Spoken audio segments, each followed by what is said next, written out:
I wanted to help her. I don't know. There's something about her. I wanted to help her. Because if I didn't, nobody else would. Detox. Go.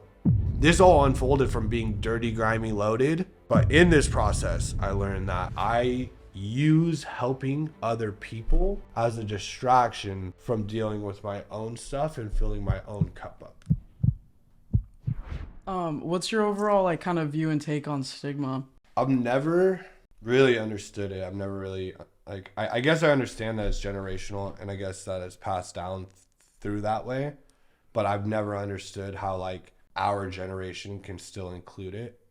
I don't understand how like our parents' generation still includes it.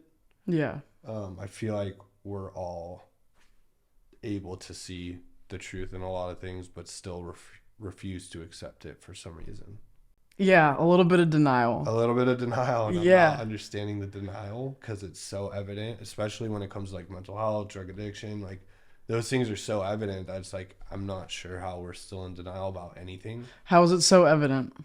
Like just look at what works and what doesn't. Like look at the success rates of like recovery and look at what doesn't work.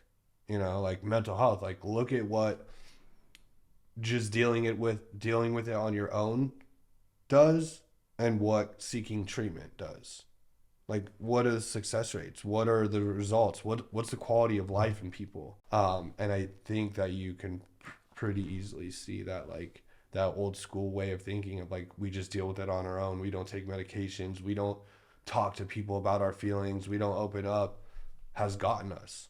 Like look at the suicide rate. It's ungodly. It's disgusting. Look at the overdose rates. It's disgusting. You know, and those are results of dealing with it on our own. Yeah.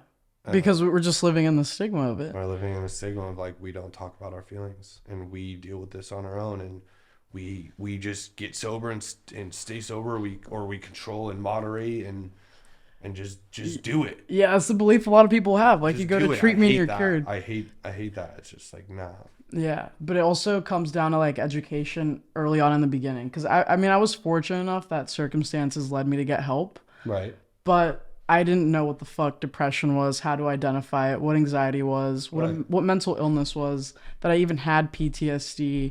So it's literally just about like informing people early on. But like parents don't. Some parents do, but a majority kind of don't. Correct. Right. But like the amount of resources and the amount of information that's available, I think is enough. Like always strive for more and like always want to push and grow and just more is always better. But like, I feel like we're at an era in our lives where like it is so out there. It is. Depression is talked about often. Like you can't really hide from it. Like everywhere you go, somebody you know is dealing with something. Yeah. And drug addiction, the same thing. Like drug addiction is number one for me. It's like there's no avoiding that. Like it's talked about often, like overdose rates, fentanyl. Like it's just like it's everywhere. Like there's billboards of it now. Like I'm like driving in the valley and there's just fentanyl, the deadliest high. And it's like there's no more avoiding it. We can't avoid it anymore. Yeah. There's no more sweeping this one under the rug. Mm-hmm. You know, and really fentanyl has been kind of a blessing for that. Because without it, right, we would still be sweeping things under the rug with heroin. Like heroin wasn't enough, you know, and we needed something bigger and stronger and badder to kill a lot more people, to wake a lot of more people up. So like, yeah, it's fucked up. It's fucked up and it's sad, but like it did the job. Yeah. Like I'm not gonna lie to you, and this is like full disclosure. Like this last time I relapsed, like I couldn't find opiates. I could not find opiates. Everyone's scared of opiates. Damn. Like it was like 5 years ago, like it was just a normal thing. Like boom, boom, boom. Like that's what we do. Now it's like nobody talks about it. Nobody does it. If you somehow come across it, you don't do it in front of anyone. You hide. Like it was the weirdest thing. I'm like, this is really weird. Dude, it's getting bad. But it's cool to see. Yeah.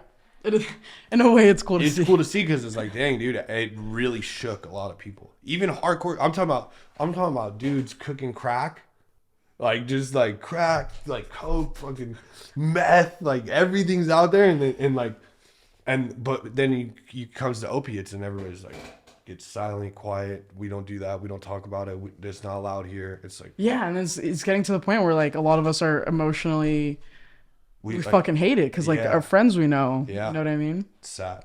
Yeah. But Tell me about your brand. okay, so I started a brand called Don't Stop Trying. Yeah. It honestly started from a tattoo idea because I had an ex's name that was MAX on my face, and I needed another 3-letter like something.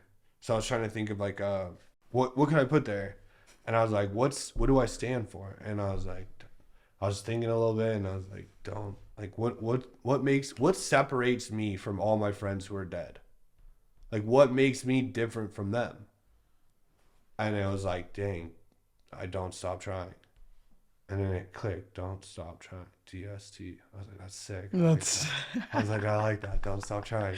Yeah. I just have never stopped trying. Like I've fallen down. I've been to treatment 13 times. Like I've just never given up. And I was like, don't stop trying. So I was like, boom, put DST on my face. And then I was like, dude, I kind of like that. Like that's a cool thing to run with. And I started getting into the clothing industry, and I was like, dude, I want something that like I can push what I believe into. And so I started this clothing brand called Don't Stop Trying. And really the idea behind it was to break the stigma of mental health and drug addiction, right? Because I think people at the bottom can't equivalent with people at the top and vice versa. I think that like I don't know. I wanted to break the stigma between the gap in people, right? You saw there was a gap in. I saw there was a gap. I felt like people higher up felt like there was a stigma where it was like the bottom feeders only did it, and like the bottom feeders felt like we're the only ones, and it was like I wanted to break the stigma where it showed like people at the bottom and people at the top all suffer the same. Yeah.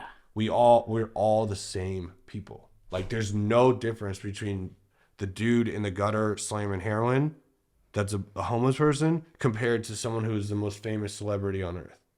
There's no difference. We all suffer the same. And even some of those famous celebrities have struggled with substance abuse. 100%. Yeah. And that's the point. Is like there's no difference. Yeah, we're all the same. Where did the stigma of like I'm at the bottom, I'm at the top, I'm here, I'm there, I'm this, I'm not, like, dude, we're all the same. We all suffer the same. Like there's no difference. And so really the idea was to like kind of show how like everybody can have a place and a way to express like, yo, I suffer with drug addiction, mental health, whatever. And like it could be both sides where we could show everyone and everyone in between where like we're all the same. Yeah, it's sick that it's don't stop trying, because even if you do struggle with substance abuse or mental health, like you literally can't stop trying. It's an everyday thing. Right. 100%. It's like both of them are like everyday things where like some days are good, some days are bad. Sometimes we fall, sometimes we don't. Yeah. Like it's just about continuing to try. Yeah, and you mentioned you'd relapse. Yeah, that happened. That was an experience. How'd that come about? And the fact that you're back, it's like you really don't fucking stop trying. I don't stop trying. And it's funny, the way it all unfolded was kind of wild. I went from working in treatment to quitting and then going to live this kind of like rock star lifestyle, which was like a wild experience. It was like I kind of had always, like I definitely got the slum side, you know, like I got the gutters locked down. Like I definitely, I know how my people down there operate and how we work, right? I've had the middle, like I've been in the middle of kind of like grooved with like average people just every day. And that was kind of the experience of moving with some like pretty high end people, people with status, this, that, right? And like, it was cool to see like them struggle exactly the same amount as everyone else. And I'm talking about like severe suffering. Like we're all human. I'm talking about like severe depression. I'm talking about severe drug addiction. I'm talking about like severe everything, just like us. It's like, it was almost weird to watch it be almost more crippling to them because of status, because of whatever. They have pressure. They have a lot of pressure on their It was wild to watch the pressure really really affect them in a way that I had never seen before. And we put celebrities on a pedestal of like, Right. and we have this idea of them, you know what I mean? Right, Like exactly. they don't like, yeah, we haven't personally met them, but we see all this information, Right. interviews and stuff online about them, and we think we know them. Right. And we just have this idea and we think they're Right. perfect. And then you go and meet them and you're like, whoa, dude, like you're just like me. Mm-hmm. You are no different. Like we are the same. And I get you and I feel you for real. Yeah. Right. Which was cool. So I went from that, just traveling, doing all this crazy stuff. No recovery, no nothing. Just kind of like everyone in my circle was sober, but like it was a lot different. I don't know. And then I went through a breakup. And it got pretty traumatic and kind of like it affected me much different this time than any ones before. Yeah, like so this kind of breakup kind of started leading to your relapse? But you had gone through breakups previously in your sobriety. A divorce, yeah, marriage I got bailed on, that our families were all included, an abortion, all kinds of stuff, like many deaths, obviously. throughout your sobriety. Yeah, like I had been through much worse, I would say, maybe. But for some reason, this one got me.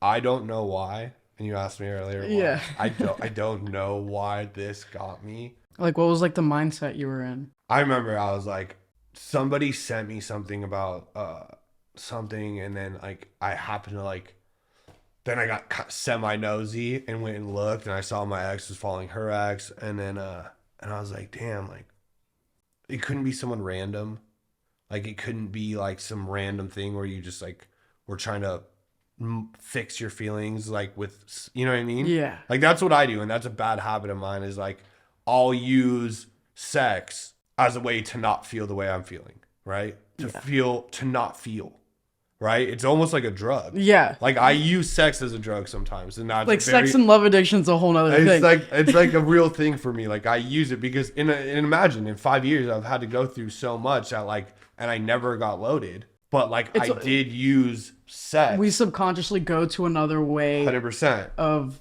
like coping. Yes. And that was my coping mechanism, is like, all right, well then I'll just go smash this chick, and then that'll make me feel better. And every single time I feel worse. So I'm like, I don't know why I did this. I messed up. I shouldn't have done this. Yeah, it's a cycle. And it's this vicious cycle of like trying to cope. And like that was at that point in my life, like that was the only coping mechanism I knew. And that made the breakup so much worse, because then it was like, oh, well, that's the only thing I can't get over. And once she said that, I'm like, okay, then like this is done. And, you know, I started acting out more. Like I acted out one more time, and, you know, she just, you know, it was just whatever. And then I found that out, and I was like, wow, like these chicks are completely random. It was not like with some intent where like I'm trying to, you know, date anyone. I'm just trying to not feel.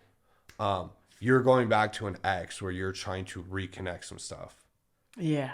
And you're trying to, there's so much more substance there. There's so much like. Yeah, dude, I get it. I truly get it. Prolonged, they are now dating in public, and it's very cringy, but whatever. We're not going to get into this. It's very cringe.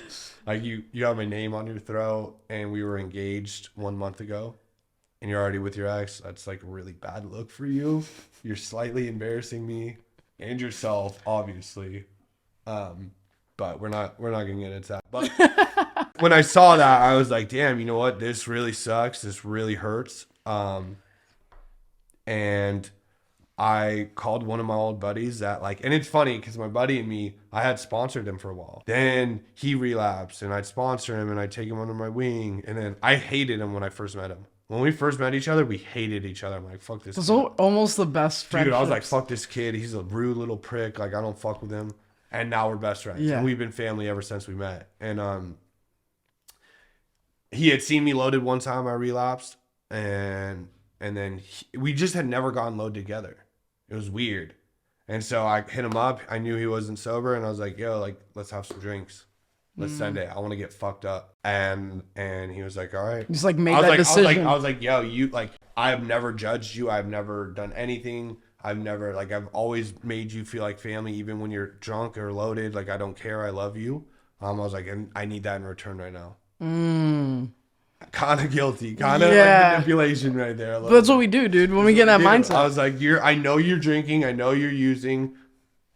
Like, I need it in return right now. Yeah, it's crazy. So when all of our like coping like we're going through a hard time in sobriety, and all of our coping mechanisms kind of start falling away or aren't working anymore, and we know that a substance will make us feel like the way we want. Right. I didn't want to feel anymore. Yeah. It was like, it was so bad that like I was like, is this or kill myself? That would have been like super easy and super clean and just like done. And truly, that's where I was at. That's where my mental health was at. And that's where my recovery was at. I was like, I have no recovery. I'm tapped. I'm empty. I have no solutions. My mental health is completely deteriorated. And my only coping mechanism, which was sex, is making everything worse. So now I'm at a point where it's like, I'm either going to kill myself or get loaded. I cannot feel this way anymore. And I'm talking about like, I drove for an hour and a half with a gun to my head thinking of like, which way am I going to do this? Like, I don't want to do this and live. Yeah. Like, I can't be that dude where I Yeah. tried to kill myself and now I'm like brain dead on a tube, like for the rest of my life. Like, Yeah. I gotta make sure this works. And that's kind of where I was at. It was super dark and super gnarly, and I never had been there before. And so I got loaded. And it was really just a pure intent of getting drunk. Like, I'm just gonna get fucked up. And then that was on the 13th. Then I woke up like a couple weeks later. It was a gnarly ride. Smoked crack for the first time. Really? We always cross. I've heard from stories you always cross a new line. It was just one of those things where like I had never been interested in smoking crack. I'd never seen someone smoke crack and be like, damn, I want to try that. Yeah. I've never seen it, right? But I had done like probably 14 grams of blow through my nose in a very, very quick, like in a day or two. And my nose was just, I would just be sitting there and my nose would just be dripping blood.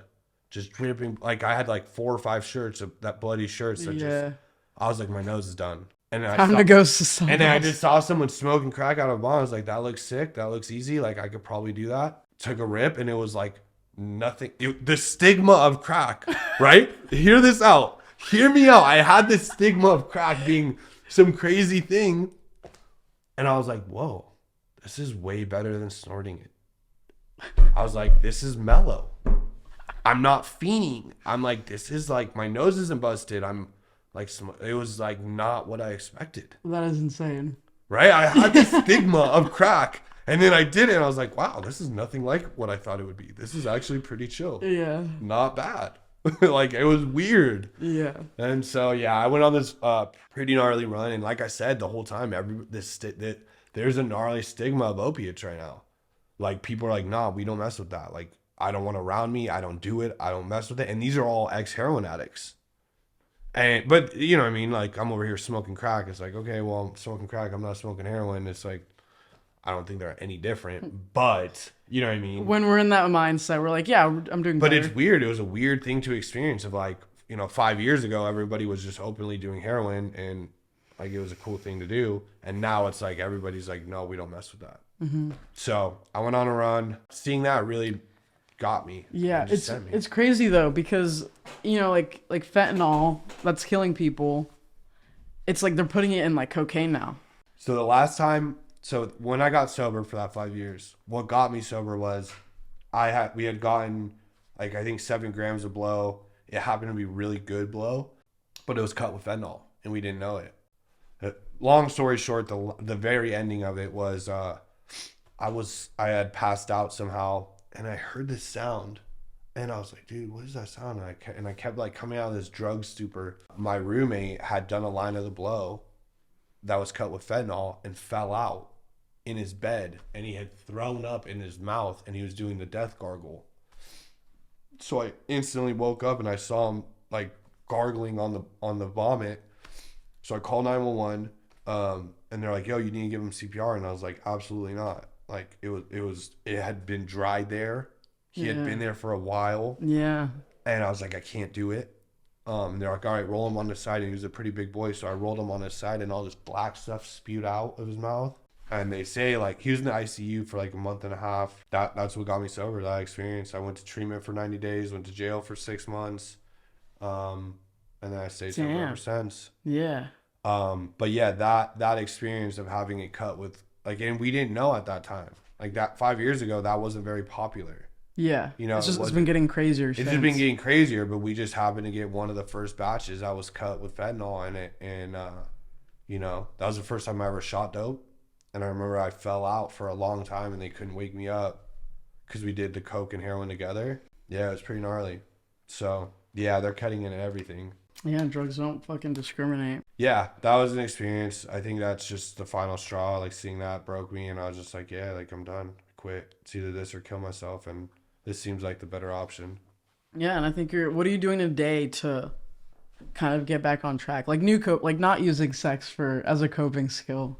Which I haven't yet, right? So, all right. So, I was sitting there in this crack house, smoking crack. I had done a bunch of mushrooms. I hadn't slept in 3 days. Hadn't eaten in 2 days. And it was probably like 2 o'clock in the morning. I had smoking a couple Roxys that were real, which was like finding a unicorn. I don't know how I found them. The smokable M30s, I don't know. But I did. I had like 3 or 4 of them in my pocket, and when I was smoking crack, and I just took this hit, and it was like, woo, woo, woo, woo. And then right when it stopped, I was like, I can't do this. I can't do this. This is like, I was like, whoa, dude. I went from almost 5 years to this, like, yeah. Whoa. I was like, I'm in some crack house with a bunch of people I don't know, and I don't really like them, and I'm feeling very uncomfortable. So I like got all super weird, right? And I was like freaking out in my head. I'm like, dude, I don't know what to do. I felt paralyzed. I was like, I don't know what to do. Yeah. So I got up and calmly walked to my car, and I was like, bro, like, I can't do this. So I just started smoking the Roxys to come down, because I was like freaking out. Started panicking. I was panicking. Yeah. And I started smoking these Roxys, took a couple Xanax, and I was like, dude, holy fuck. And then I started slowly calming down, got super sick. I remember sitting there, I was like, dude, I was with some chick that I didn't really know, and she really helped me a lot stay like kind of like tame, and you know what I mean? She kind of held me down really solid. Actually, dude, that chick really saved my life, and I'm gonna include this in the story. She really saved my life in a lot of ways and really held me down through this. And I don't know why, because the first time I ever met her, I didn't talk for 4 hours. The first time I did cocaine after 5 years, I didn't talk for the whole night. I could not talk. I was paralyzed. It was 4 people, a girl, and my homie. And I didn't say a word the whole night. Insane. I couldn't talk. Do you think it was like guilt? I don't know. Like, it was the most embarrassing thing ever, because they were all talking at me, and everybody's talking, and they're like, I know that it's weird. I'm making the energy weird because I'm weird. Yeah. And I can't talk. And they're like, yo, what the fuck's wrong with this dude? Like, the girls almost left a few times, and I was like, yo, like, I finally could say something. I was like, you guys don't have to leave. It's me. I know I'm being weird. I know it's uncomfortable. Like, I know you're here to fuck me, but I can't even talk, bro. Like, I can't talk. Like, yeah. I'm sorry, but I'm fucked. And, but she stayed, bro.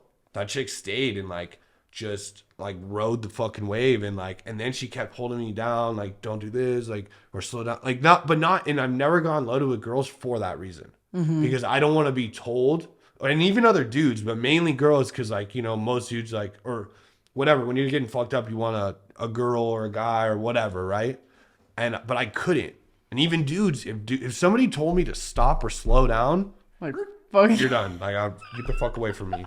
I don't want to be told that. Yeah. So, but this girl never did it in a way where, like, it was like, you shouldn't do that. It's like, I'm gonna do this with you, but let's do it this way. And that was cool, and that saved my life.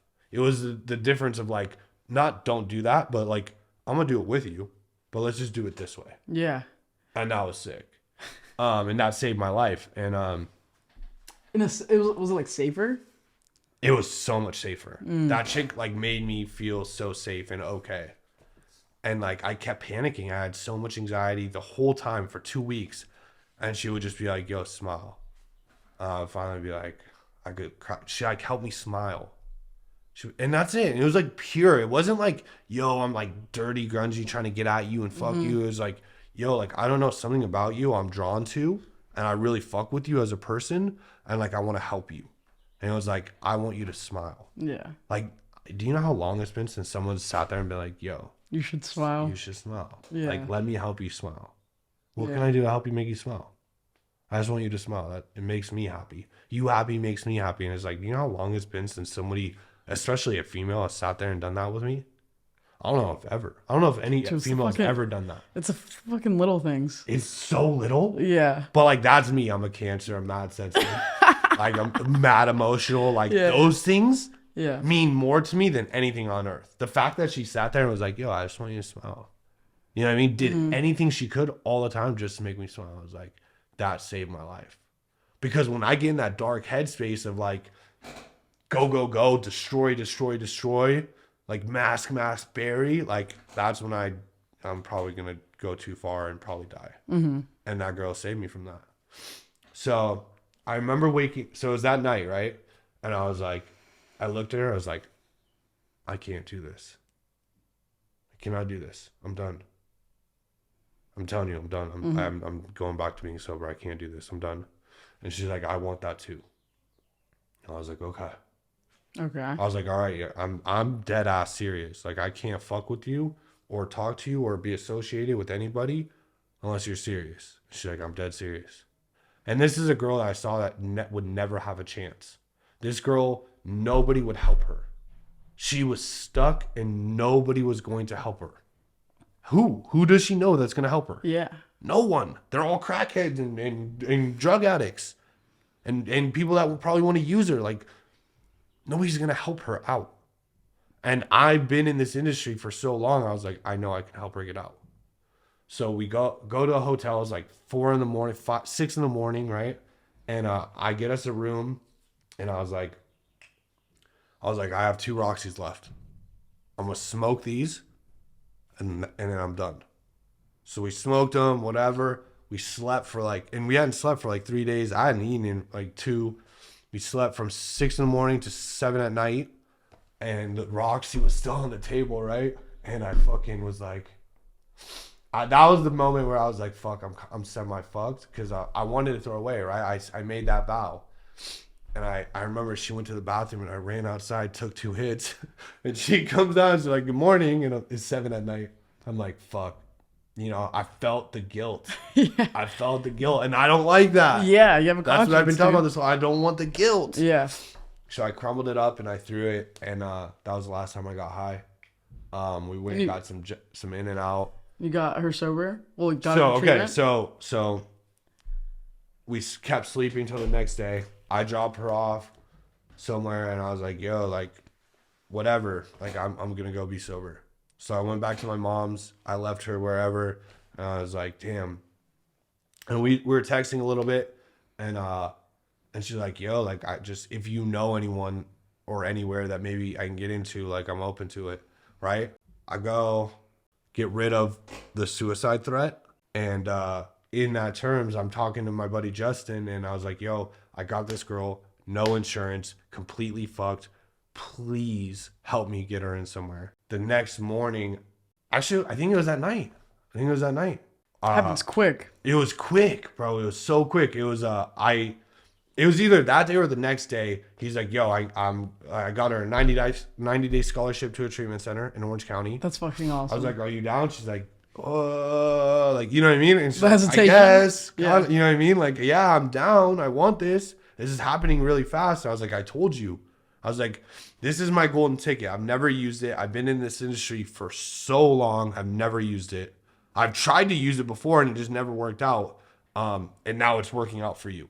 So, like, I'm telling you, this is a once in a lifetime opportunity. And then it was like, oh, you can't get in unless you're clean. So then my buddy Justin went even further and was like, yo, I got you a scholarship to a detox. And I was like, yo, hey. And it was like, we just made plans to hang out the next day. And I was like, yo, I'll take you to a meeting. You know what I mean? Just pure intent. No like sexual tension. No, like, it was just like pure intent. And I was like, because I wanted to help her. I don't know. There's something about her. I wanted to help her. I wanted to be the one to help pull her out of that. Because if I didn't, nobody else would. We just made plans, and Justin's like, yo, right now, detox, go. And I was like, hey, like, I'm going to come pick you up right now. She's like, right now? I was like, yeah. And she's like, okay. And so I picked her up. She drank a little bit, got a little high, you know, as we do. 100%, Fair yeah. enough. Yeah. And I took her to Malibu detox and got her a scholarship to do a detox there. Fuck yeah, dude. Which was the greatest thing because like that's family. I know everybody. I know she's safe. I know she's gonna get the proper treatment. You know, like there's nowhere safer for her to be. Mm-hmm. And that was the greatest thing. I was like, dude, I just gave you the golden ticket of a lifetime, a scholarship to the greatest detox on Literally, earth. it started my life, dude. Literally, Yeah. the greatest detox on earth. And then I'm gonna get you into treatment. Yeah.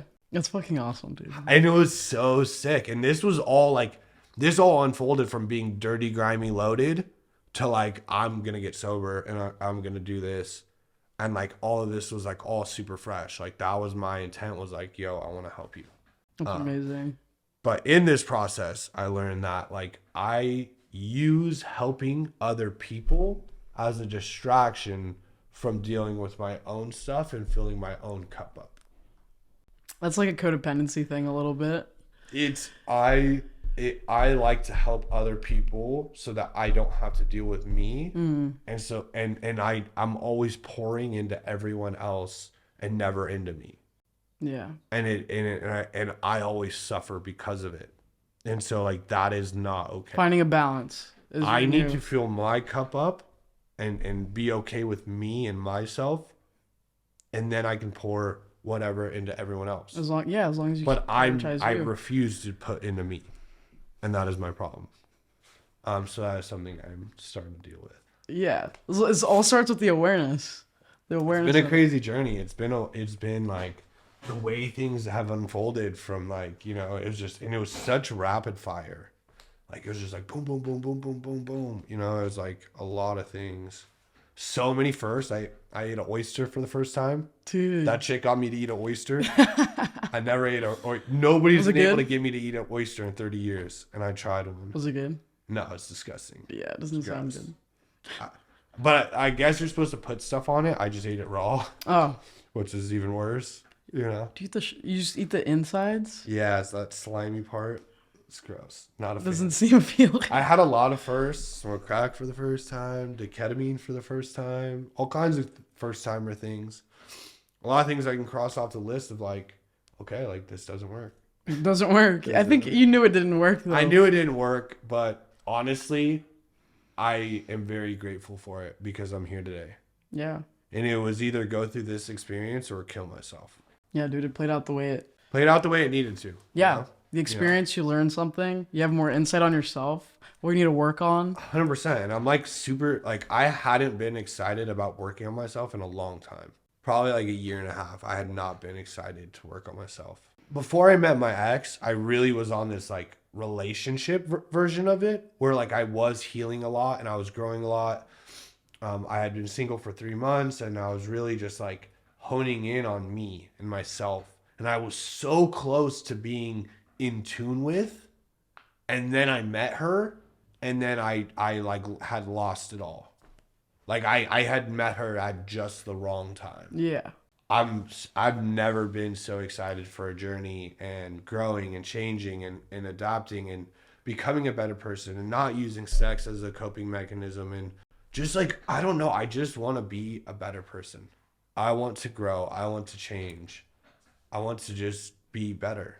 And that's kind of the journey I'm on right now is like, I just want to be better. I want to grow. I want to change.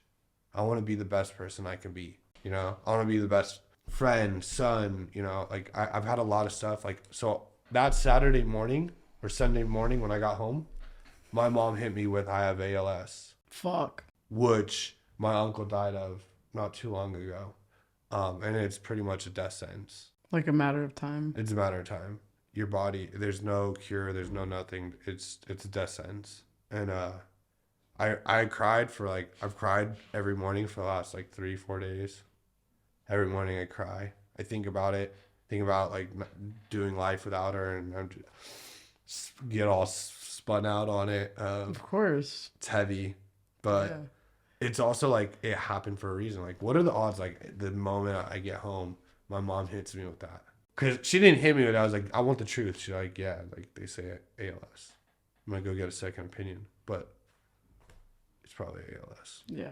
And yeah, so like I was just like, it's like now I have no choice.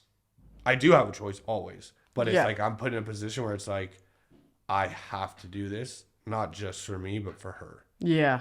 Like that makes it so much more powerful. It's so much more powerful. Like I have to, and that will help her. Me being solid with me first, like me getting me right, me recovering, me getting solid, me building a foundation for myself independently will help her have peace of mind, right?